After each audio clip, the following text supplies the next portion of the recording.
Hi, ఇవాళ నేను bail అంటే ఏంటి, బెయిలబుల్ అఫెన్సెస్ అంటే ఏంటి, నాన్ బెయిలబుల్ అఫెన్సెస్ అంటే ఏంటి అన్న దాని గురించి చెప్పబోతున్నాను.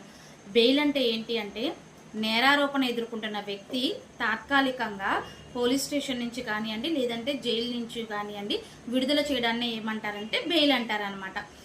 అంటే అసలు ఏంటి బెయిల్ ఎందుకు ఇస్తారు అంటే, ఫర్ ఎగ్జాంపుల్ ఇప్పుడు నేను నేరారోపణ ఎదుర్కొంటున్న వ్యక్తిని అనుకోండి.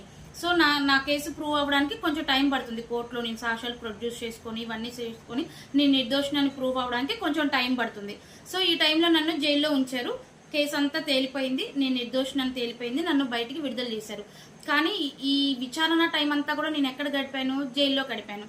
సో తర్వాత ఏమైంది, నేను నిర్దోషిని తేలిపోయింది. ఇప్పుడు నాకేమైంది, నా జీవించే హక్కుకి భంగం కలిగింది అనమాట. అంటే ఆర్టికల్ 21 ప్రకారం ప్రతి ఒక్కరికి కూడా స్వేచ్ఛగా జీవించే హక్కు అన్నది కలిగి ఉన్నారు.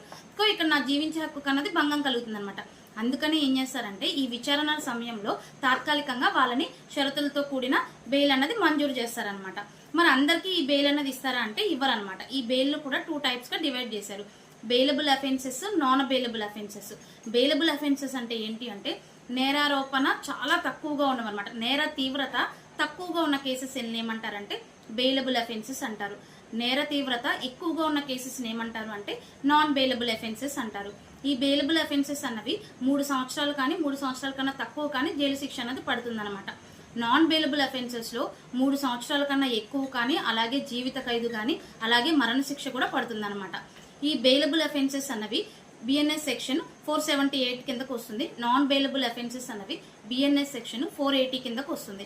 అలాగే ఈ బెయిలబుల్ అఫెన్సెస్ ఏంటి అంటే, ఎవరి మీద దాడి చేయడం కానివ్వండి, లేదంటే పరువు నష్టం దావా వేయడం కానివ్వండి, లేదంటే ట్రెస్ పాసింగ్, ఒకళ్ళ స్థలంలోకి బలవంతంగా వెళ్ళడం కానివ్వండి, లేదంటే చిన్న చిన్న దోపిడీలు, చిన్న చిన్న దొంగతనాలు. సో ఇలాంటివన్నీ కూడా దేని కిందకు వస్తాయి అంటే బెయిలబుల్ అఫెన్సెస్ కిందకు వస్తాయి. నాన్ బెయిలబుల్ అఫెన్సెస్ అంటే మర్డర్స్ కానివ్వండి, రేపు, కిడ్నాపింగ్, అలాగే టెర్రరిజము, నెక్స్ట్ వచ్చేసరికి ఆర్గనైజ్డ్ క్రైమ్స్.